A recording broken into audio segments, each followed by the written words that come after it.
My name is Robert Group, and it certainly is my pleasure to be here with you today and give you this presentation brought to you by the Steel Framing Industry Association that is called Specifying Cold Form Steel Framing for Design and Construction Professionals. This program will provide structural general notes and architectural specifications that are clear, correct, and up to date and play a role in helping avoid unnecessary delays that are costly to the owner and everyone on the design and construction team.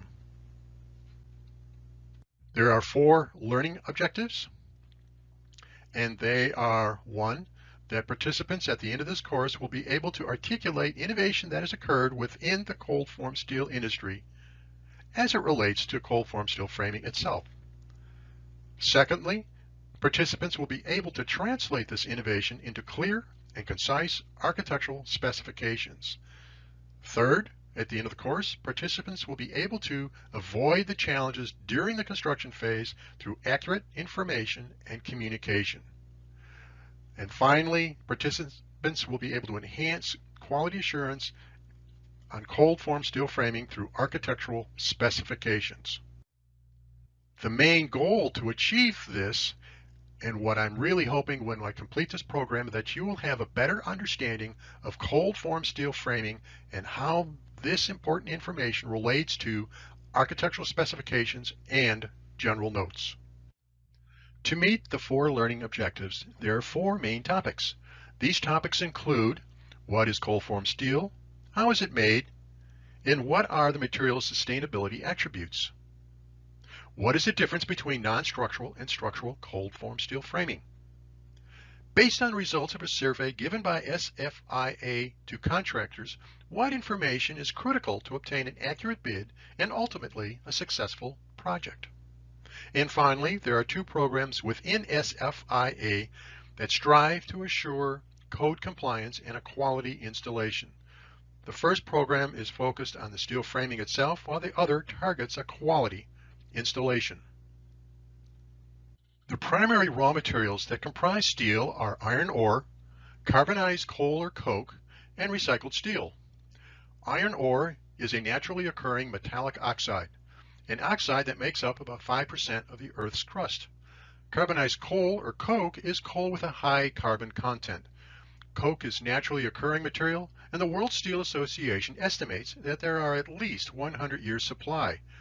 However, coke can be man-made through regular coal. The construction industry boasts an 85% recycle rate for steel. The Steel Recycling Institute reports that in 2008, 475 million tons of steel scrap was removed from the waste stream. Steel is recycled more than paper, plastic, glass, copper, lead, and aluminum combined. From a sustainability standpoint, the EPA states that the U.S. steel industry has reduced what are called greenhouse gas emissions by 47%. Also, the World Steel Association claims that since 1975, the world steel industry has lowered energy consumption by 50%. Sheet steel is protected by a protective coating and then shipped from the mill in coils. The industry standard for corrosion resistance is galvanization, which means a coating of steel with zinc. The upper picture here are galvanized coils of steel that are ready to leave the steel mill. At the steel fabrication or steel stud manufacturer site, the coils have to be slit into blank widths. Each product profile has a blank width associated to its shape. The coils of blank width are then fed through a series of rolling dies where the dies gently bend the steel into its final shape or profile. The picture depicts the many profiles that are used in the construction industry. They include studs, track, furring channels, Z-channels, and various accessories. CFS shapes used in construction come in a wide range of thicknesses. The studs are manufactured to be either structural or non-structural. The most common sections are steel studs and joists, tracks, channels, furring channels, and then kind of the new kid on the block, what are called L headers. In the past, we've called out the thickness of steel in gauges. Now the industry has transformed or transitioned into calling it mils. A mil is the uncoated material thickness expressed in 1/1000ths of an inch.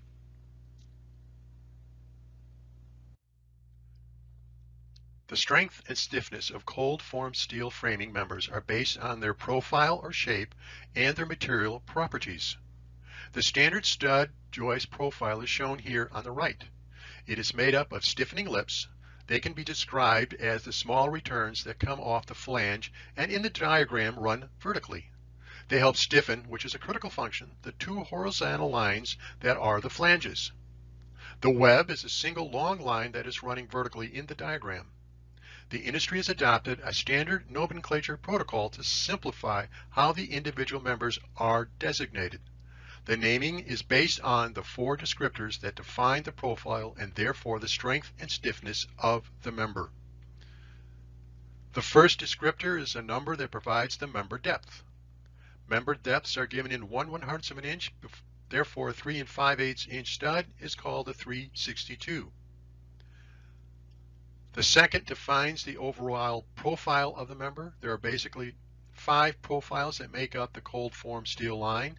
They are S, which equals a stud or joist, T, which is a track, U, which is a channel, F as a furring channel, and finally L designates an L-shaped header profile. The flange width is important. It is also given in 1/100ths inches, which means that a 2.5 inch flange is designated as 250. The last number is the thickness of the steel. It is given in mils, or 1/1000ths of an inch. The next topic is a discussion on non-structural cold form steel framing. A non-structural stud is defined as a member in a steel-framed wall system which is limited to a lateral load of not more than 10 pounds per square foot, a superimposed vertical load, exclusive of sheathing materials, of not more than 100 pounds per foot, or a superimposed vertical load of not more than 200 pounds. There are 7 items in this section. Cold form steel framed assemblies offer great design flexibility, meaning the ability to match a stud profile to a given wall height requirement. This means that the designer should coordinate the required wall height to a specific stud depth and steel thickness. Height tables that cover non-structural applications for walls have 2 options for the designer. The designer can either use a composite or a stud properties alone table. We will discuss the difference between the two, including the limitations when using either one of them.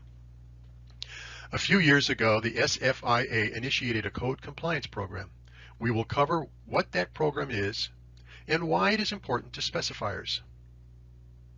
More recently, the SFIA instituted a contractor certification program. As with code compliance, we will discuss the key points of the program.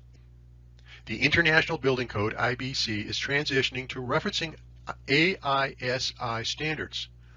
Currently, the 2018 IBC references AISI 220 for non-structural framing. Numerous contractors responded to an SFIA survey on what is important to know at bid time. We will discuss what is desired for realistic bids for non-structural framing. The last relevant point to cover will be in specifying non-structural cold form steel framing. As mentioned earlier, cold form steel framing is available in many depths and steel thickness. While this offers the designer many options to meet the design requirements, it can lead to confusion and misinterpretation. The first step in designing a wall is to understand that the wall is an assembly of different building materials that all must be coordinated to meet the intended fire, acoustics, and structural performance requirements. Increasing steel thickness and decreasing stud spacing, while it increases the structural capacity of the assembly, will have a negative impact on acoustics. The structural capacity design starts with choosing a stud depth and thickness to meet the required wall height. The ideal situation for structural, fire, and acoustics is when the stud spans from top of the lower floor to the underneath side of the floor above in a simple span condition. There are tables available to help design the wall. These tables are published by either individual stud manufacturers or the SFIA. The SFIA document is titled Technical Guide for Cold Form Steel Framing Products, is shown here and is a free download from the SFIA website. The tables are known as limiting height tables. Limiting height tables are generated from physical testing and calculations. The heights that a cold form steel framed wall can span are based on an analysis that examines the deflection of the wall, the interaction capacity of the framing members, and the bending stress of the steel stud as well. Heights are calculated based on these three considerations, and the lowest height attainable is then used for the design of the wall. The deflection limit is based on the finished material. The equation is based on limiting span by a ratio that takes the flexibility of the finished materials into consideration. For example, a gypsum panel with a paint finish is more elastic than a finish of gypsum plaster and paint. The gypsum panel is then limited to a deflection at a ratio of L over 240, where L equals the span in inches. Plaster is more brittle and therefore it is limited to L over 360. An example of this would be a 10-foot wall is 120 inches, and at L over 240, the deflection is limited to 120 over 240, or 1/2 an inch. The plaster is limited to 120 over 360, or 1/3 of an inch. For deflection and in non-structural framing, the designer has two options to consider. The first option is taking into account the presence and therefore the contribution from gypsum panels. The second is designing solely on the stud properties alone without the contribution from the gypsum. Deflection and therefore stiffness of a wall is based on what is called the moment of inertia, which is symbolized with the capital letter I. The greater the value of I, the greater the stiffness of the wall. The moment of inertia is a geometric property which varies with the depth of a member. The greater the depth, the greater the I, and ultimately the greater the stiffness. The presence of gypsum board on both sides of the wall effectively increases the I and makes the wall stiffer. This increased stiffness is verified by physical testing and tabulated in special tables that can be found in the SFIA technical guide. Shown here is a page from that guide that shows a composite limiting height table. Note the word composite in the heading. The red boxes illustrate how to use the table. For the example, we want to find a stud that will span 11 feet. We are given that the lateral load is 5 pounds per square foot, which is the standard load on an interior non-structural wall. We are limited the deflection to L over 240, which is for a gypsum board condition. We find that a stud that can be used at 24 inches on center is a 2.5 inch deep stud with an 1.25 inch flange and has a steel thickness of 18 mils. This is significantly higher than if we use the stud properties alone. That same stud at same spacing is limited to 7 feet 11 inches based on its properties alone. There are a couple of items that need to be understood when going this composite route. 1. Gypsum panels have to be installed in a specific manner and on both sides of the stud as shown in the drawing. 2. Gypsum panels only add stiffness to the wall, meaning they reduce deflection.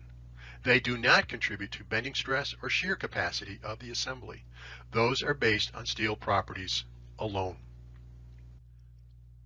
The SFIA initiated the Code Compliance Program to assure architects, owners, and building officials that the cold forms framing components that are specified and installed meet recognized standards.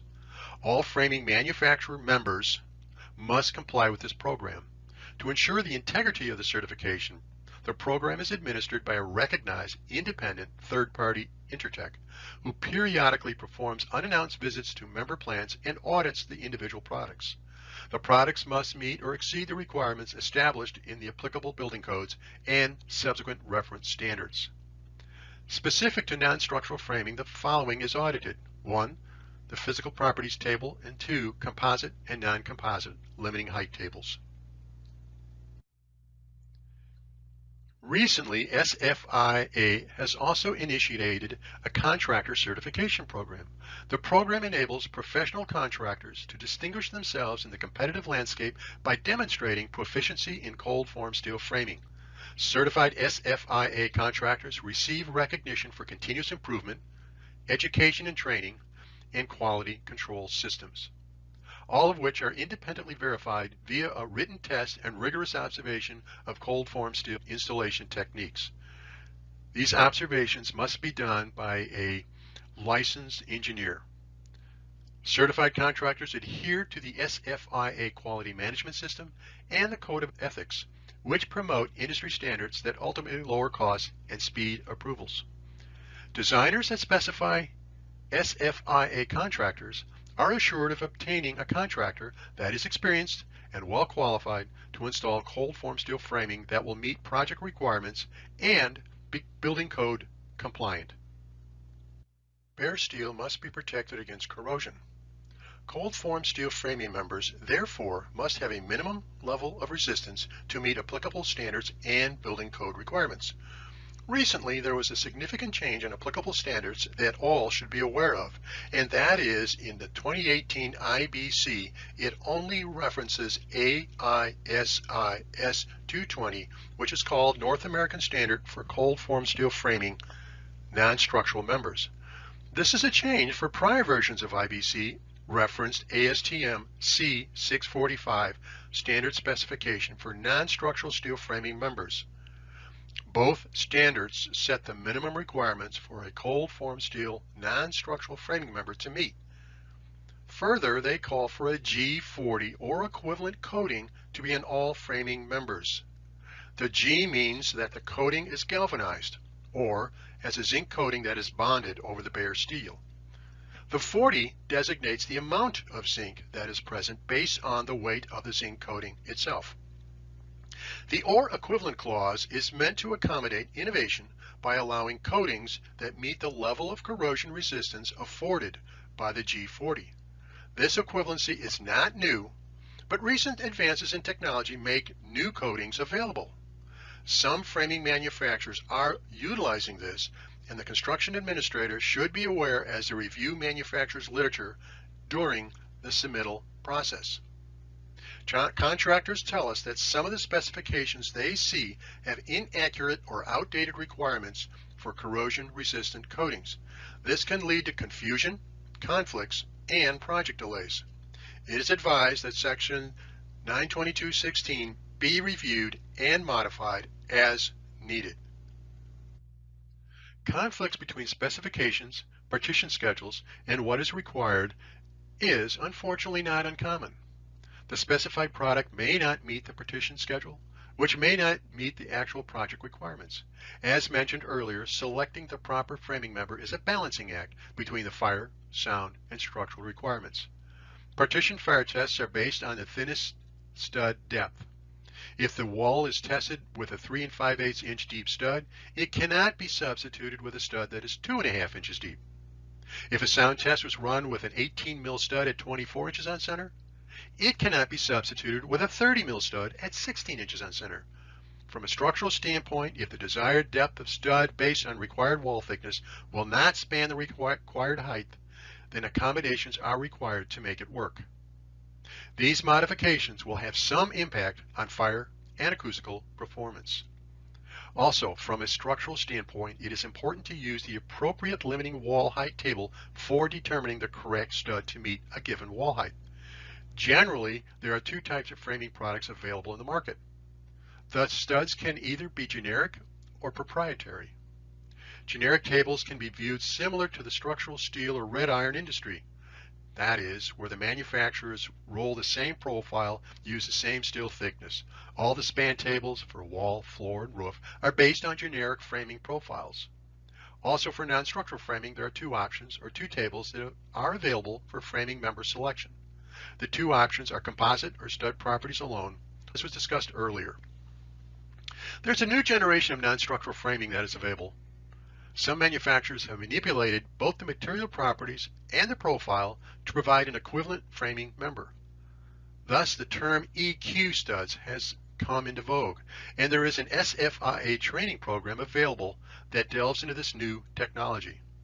The result is that these studs are proprietary to the manufacturer, and generic limiting height tables should not be used for selecting a framing member.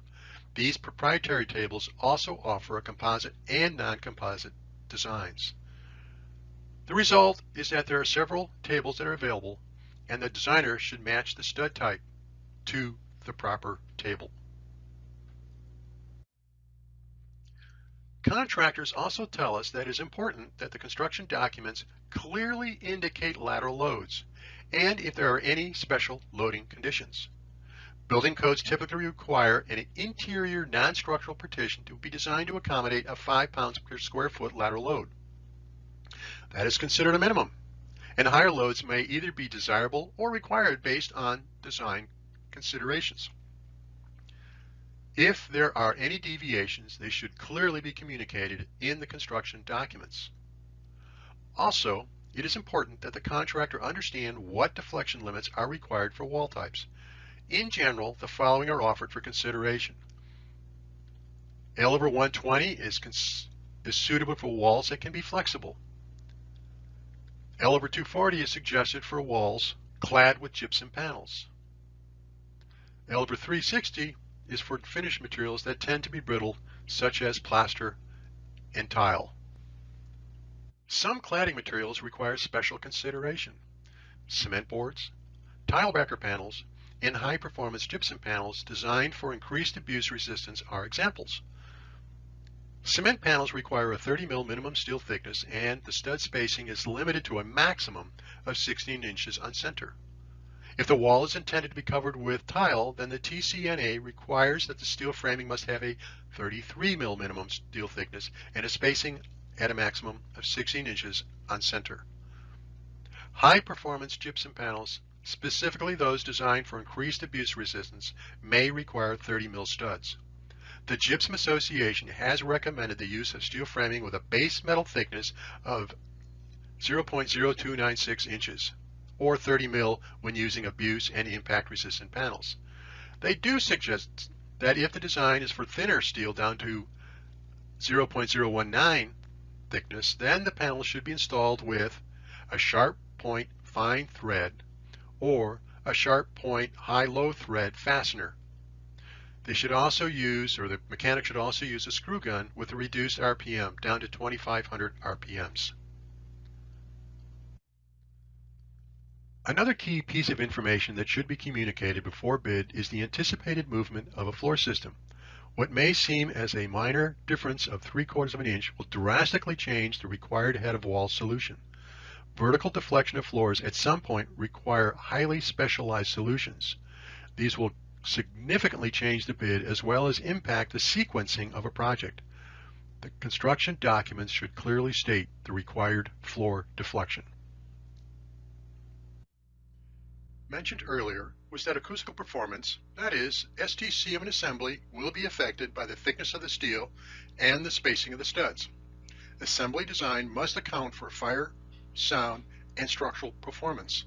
Many framing manufacturers have acoustical data to support their designs. It would be wise to consult with them if there is any concern. From a structural perspective, and due to the asymmetry design of cold form steel framing, lateral bracing of the framing is a requirement. When a lateral load is applied to the flange of the stud wants to rotate around what is called its shear center, which, if the load is large enough, can lead to torsional buckling of the stud. This is commonly handled by installing gypsum panels to both sides of the steel stud. If gypsum panels are not present, then a steel bracing such as what is shown in the lower left-hand corner must be added. Gypsum panels should be on both flanges and run for the full height of the wall. Where the consideration gets critical is in acoustical assemblies as shown in the lower right. The studs are, by design, not attached to each other, and there is no gypsum panels on the flanges of the stud that are buried within the cavity. Therefore, for structural reasons, lateral bracing is required. The lateral bracing is shown on some UL fire-resistive designs and therefore are part of the total fire-resistive assembly. Failure to include the bracing will negate the fire performance based on the particular design. This is another example of where critical information is needed prior to bid. Contractors also suggest that fixture attachment and some critical design of the framing for large openings in partitions be considered and included in the construction documents. Strap bracing as shown in the detail on the left is required to support fixtures such as cabinets. Providing information on type, location, and size is important. Also, large openings in walls may require special engineering and sizing of the members. This also is important information for the contractor to receive as soon as possible. The SFIA has drafted an architectural three-part specification as an aid to the designer. This specification, section 092216, is available as a download from the SFIA website. The next portion of this education session relates to cold form steel framing that is used for structural applications. That is, it can be used as a primary structural frame for buildings up to mid-rise construction in height. To show the framing members' capabilities, Matson Ford Design of Milwaukee, Wisconsin designed a conceptual structure that was over 40 stories utilizing generic cold form steel framing members for the load-bearing walls and floor systems. That study is discussed in another SFIA education session, which is on the use of cold form steel framing for mid-rise construction. Cold form steel framing members, although fabricated in the same manner as non-structural members, have a subtle but significant different profile, starting with the thickness of the steel itself. Structural framing starts at 33 mils in thickness and increases up to 118 mils. The flanges of the non-structural stud are 1.25 inches, whereas the flanges for the structural members can be as much as 3 inches. From a fabrication standpoint, cold form structural framing must comply with AISI S240, North American Standard for Cold Form Steel Structural Framing. From an architectural specification standpoint and using master format as a guide, these members fall under section 5400. This portion of the program is broken into 6 categories. First, we will discuss the SFIA Code Compliance Program and follow that with the SFIA Contractor Certification Program. SFIA has developed a training program on the impact of IECC and ASHRAE 90.1. However, we feel that this topic should be covered here as well with a quick discussion on the application of continuous insulation. We will then review curtain wall applications where the exterior walls are designed to only carry wind loads. This will be followed up with structural applications, including some new profiles and some unique structural applications that we consider as hybrid systems. The final topic will be the availability of an architectural guide specification. As mentioned before, the SFIA has a code compliance program specific to cold form steel structural members. It is similar to the non-structural program with third-party plant visits and audits. The SFIA Contractor Certification Program is available for contractors that install structural framing. It follows the same process as a non-structural in that there is an exam that must be taken and an observation report from a licensed engineer of a recent load-bearing application. Also the requirement for affidavits maintaining code ethics, safety program, and a continuous education agenda. The program is also available for contractors that fabricate trusses. The IECC and the standard ASHRAE 90.1 have created challenges and the evolution of new systems. Primarily, continuous insulation is now part of the design. Typically, this continuous insulation is made up of polystyrene or isopolyurethane sheathing installed on the outside of the cold form steel framing. SFIA, working with Association of Wall and Ceiling Industry, AWCI, and industry subject matter experts have developed conceptual system solutions for consideration. These systems include brick veneer, stucco, eaves, and rain screen solutions. What is important in any of these solutions is the fastener that is used to attach the insulation to the framing.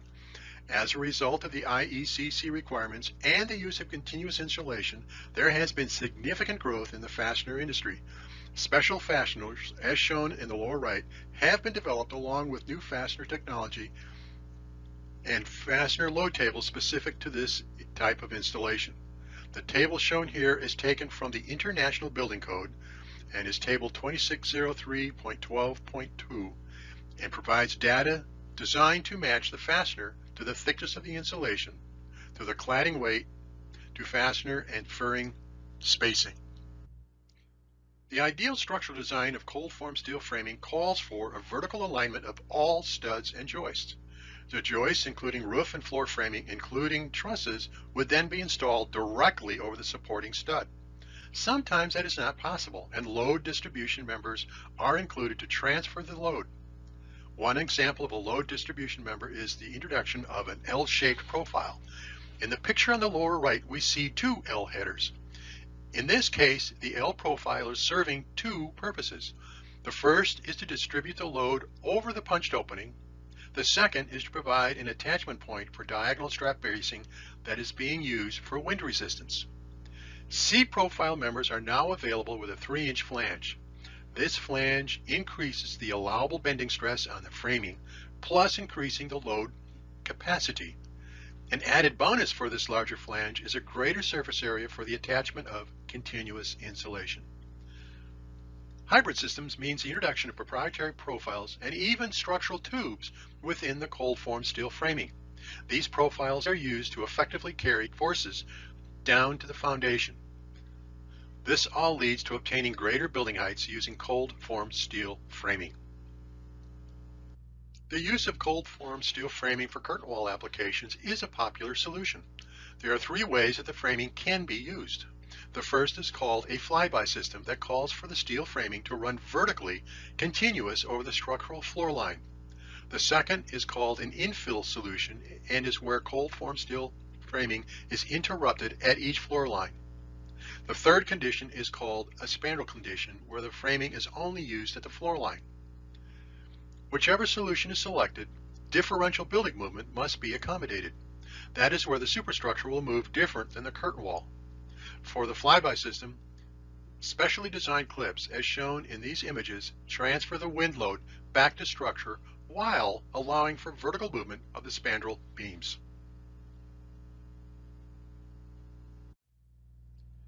Getting back to the SFIA survey of contractors, there was a specific section on structural framing. Of particular importance to contractors is information relating to the energy codes. Here is how the contractors responded.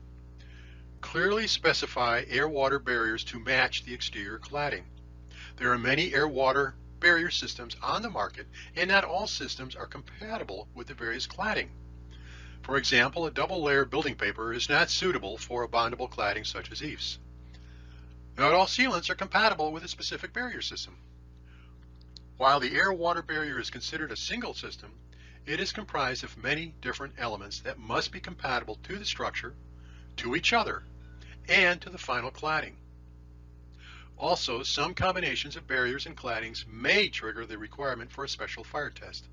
This fire test is called NFPA 285 and is called Standard Fire Test Method for Evaluation of Fire Propagation Characteristics of Exterior Wall Assemblies Containing Combustible Components. Clearly indicate continuity of insulation and air-water barrier around the exterior thermal envelope. The building codes stress the continuity of both continuous insulation and the air-water barrier across the entire exterior thermal envelope. This is a challenge in both design and application. The envelope includes walls, roof, foundations, and floors. The challenge comes in transitions and building elements and coordinating between all the trades that work on the exterior envelope. Clearly specify fasteners to match insulation and framing. Fasteners play a key role in any application, but it is important that the appropriate fastener be designed and specified into the exterior wall system. Important information for structural applications of cold form steel framing also include information regarding wind loads. For wind loading, there are special requirements for corners and parapets. This information should be included in the specifications. Also, special loading conditions that are the result of windows should be included. Deflection. Deflection requirements directly impacts the selection of structural framing members. Understanding what that deflection limitation is time sensitive. The earlier, preferably in the architectural specifications, that information is made available, the better the project will flow. Corrosion resistance. This was discussed for non-structural applications and is equally important for structural applications as well. In structural framing, the minimum corrosion resistant coating is set at a G60 coating. Requirement for shop drawings. Providing shop drawings, if required, is not in and of itself a burden. Where it becomes a burden is when it is desired but not specified. Conversely, it becomes an issue where the drawings are specified but not really wanted. Contractors suggest to clearly state in the specification the need to produce shop drawings, but only if they're wanted. Accurate information on rough openings is important. Providing information on size and location facilitate accurate framing selection, an accurate estimate, and final layout. This all leads to efficiencies in construction and cost control. Parapet design can be extremely important from dimensioning to moisture migration. Sometimes critical information is missing in the construction documents. Information such as dimensioning of finished materials, which can become problematic if not found in trying to align different products and systems. Special consideration for moisture or vapor migration in parapets should be undertaken. Although the common vapor drive in walls is horizontal, it can become vertical in parapets, especially those parapets that are tall. The vertical direction of the vapor creates an environment for condensation within the wall cavity, which ultimately leads to the degradation of water-sensitive materials. In many situations, miscellaneous irons such as steel embeds are required on a project. If these are not accounted for upfront in design, they can be a problem if not recognized until time of construction. Differential building movement must be considered at time of design. The question is, how will the various building elements, that is, floors, roofs, and walls, move with respect to each other? The most common or well-known is floor or roof movement, where they connect to a wall. The questions to be answered are, will there be differential movement? How much will that movement be? How will the design detail accommodate this movement? Contractors suggest that designers consider including a stud size table on a per floor basis. Contractors also recommend that the list of approved cold form steel framing manufacturers be purged of companies that are no longer in business. As of late, there have been a lot of changes in the cold form steel framing industry. A big question for contractors are where and how can the cold form steel framing system be anchored to structure? There are many attachment or anchorage options available, and knowing upfront what is expected is important. Along with that is where on the structural frame is the attachment system acceptable. The final suggestion they make is to clearly define where the locations of any expansion and control joints will be. In this context, expansion joints are those designed to accommodate the movement of a building, and the control joint that of the cladding. As is the case with non-structural steel, the SFIA has drafted a three-part architectural specification to be used as an aid by designers. This specification can also be downloaded at the SFIA website. This concludes this presentation. During the program, we provided an overview of the cold form steel industry. We covered key elements in both non-structural and structural applications of steel framing. We provided the results of an SFIA survey on the subject. And the final discussion revolved around SFIA programs on quality assurance and contractor certification. This included how these programs can be integrated into architectural specifications to provide a high-quality installed system.